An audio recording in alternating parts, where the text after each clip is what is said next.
General elections are coming up in Pakistan. Experts fear an increased spread of mis- and disinformation on social media platforms. Common people in Pakistan are the victims of their disinformation. Misinformation and disinformation is shaping public opinion. AI-generated content, particularly deepfakes, could amplify the so-called fake news like never before. मेरे पाकिस्तानियों, सबसे पहले मैं उस तारीखी काविश पर In a December address, former Pakistani Prime Minister Imran Khan allegedly managed to speak to his supporters from behind bars, where he's currently serving a prison sentence. आप सब शायद सोच रहे होंगे कि जेल में मेरा क्या हाल है। सबसे पहले मैं ये वाज़ेह करना चाहता हूँ कि पाकिस्तान की हकीकी आज़ादी की खातिर जेल में रहना मेरे लिए इबादत के मुतरादिफ है। But it was not really Khan. His political party PTI, Pakistan Tehreek-e-Insaf, used artificial intelligence or AI to put together this video. Bismillahirrahmanirrahim. The first seconds are actually part of an older recording, as we can see here with the help of a reverse image search. This was also confirmed by Ahmed Chanjua, a PTI coordinator to DW. The rest of the video is a mix of stills with an AI audio of Imran Khan, which was also marked as such, and yet many believed it to be true. The World Economic Forum, in its recent annual risk survey, assessed AI-driven mis- and disinformation as the biggest short-term risks in the coming 2 years. According to the report, the nexus between falsified information and societal unrest will take center stage this year. More than 2 billion people will go to the polls in countries including the US, India, and Pakistan. The survey also identifies mis- and disinformation as one of the top 5 risks faced by Pakistan. There's an underlying theme of popular disquiet, discontent, lack of trust in state institutions, and a populist narrative exploits that using disinformation, using propaganda, using half-truth. But AI is not only being used by politicians in Pakistan in order to increase their reach, but also for propaganda. According to an article published by the US Institute of Peace, a vast majority of AI fakes, deepfakes particularly, are pornographic images of women. These use real images of their faces and attach them to other nude bodies, or virtually make a person say something that they didn't actually say. But they can also inflame racism and other forms of prejudice prevalent within a society. We have seen a lot of trans women have actually lost their lives. They have been murdered, they have been killed. And I would say that there is a connection to the hate and targeted disinformation that they face in the online spaces.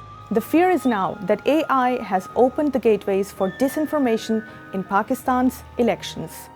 And this could have a real-life impact on the outcome of the elections. The consumer, the voter who is emotionally charged, who is sick and tired of the governments, they just want to hear, listen, and consume that content. And they don't really care if that content is synthetic media, or even if that party says that this is AI generated content. If that content satisfies that voter, it works for them. We have also seen other kinds of mis- and disinformation ahead of the elections in Pakistan. This video shows Javed Latif, a well-known politician from the Pakistan Muslim League Nawaz, being beaten by a crowd and fleeing. The video was shared on various social media platforms with the claim that Latif had been attacked while he was on the streets asking for votes. He had allegedly started bullying people after they had not responded positively to his request. However, the video is older and dates to November 2017, as we found out by searching a screenshot of the video with Google Lens. And it tells a different story. According to news reports from the time, Latif was attacked by protesters in a police crackdown on a sit-in by the religious party Tehreek-e-Labbaik. I think some political parties are better than others in terms of targeted disinformation. They are better organized. Their collective efforts around targeting other people are actually very well organized. Some political parties also do the same, but they do it in a bad taste. And I feel that all of them basically say that we are victims of other disinformation. They are also correct because they target each other. One major outcome of the disinformation being spread now is already evident: confusion. So much actually that the Election Commission of Pakistan has started regularly debunking claims on its X account. One of the most viral claims in recent weeks is of election delay. This claim was also made by Gohar Ali Khan, chairperson of the PTI, Imran Khan's party, at a press conference in December. ये खदशा पैदा होता है कि शायद election commission अब 8 फरवरी को भी election नहीं करा रहा. The Election Commission, which decides on the date, rejected these claims on various occasions as being baseless and misleading, and even announced it would take legal action against those spreading misleading news. However, many in Pakistan are worried as the announcement of the election has been delayed for a long time period. But disinformation campaigns ahead of elections are not a new phenomenon in Pakistan. This debate around fake news basically started in our previous elections. In the run-up to the 2018 elections, political parties also used coordinated campaigns on social networks to spread disinformation. One example was the artificial pushing of politically motivated hashtags on Twitter, now X, to turn them into a trending topic. An investigative report by the local newspaper The Herald in 2018 explains how Pakistan's judiciary was targeted using hashtags on social media. They have used Twitter trends against their political opponents, and that got picked up. The content they have promoted through those trends got picked up and sent through WhatsApp and have actually changed the opinions of people. After the 2018 elections, an old photo of then election winner Imran Khan's family went viral with the caption suggesting it had been taken in Israel, and those in the photo were wearing traditional Jewish attire. Jemima Khan, Imran Khan's ex-wife, was quick to respond that it was a photo taken on a family holiday in Mexico, not Israel, and that they were wearing ponchos and not Jewish religious dress. Ever since Imran Khan's marriage to Jemima, her Jewish heritage was used by Pakistani conservatives and politicians to accuse Imran Khan of catering to the Israeli state. Anti-Semitic sentiments are widespread in the country.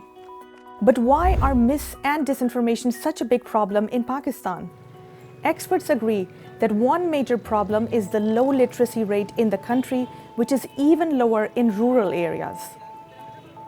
In addition, disinformation is spread mostly online, and many do not know how to deal with this properly. Definitely have to start thinking along those lines and include media literacy more and more at our school level, because that is the time, especially at the high school level, when young minds are gaining political consciousness and are understanding the world and start reading and consuming media, especially political media. But it's not only the lack of literacy and specifically digital literacy that is leading to Pakistanis being at a higher risk of falling for disinformation. Well, I think the major problem is the distrust on the traditional media of the younger generation.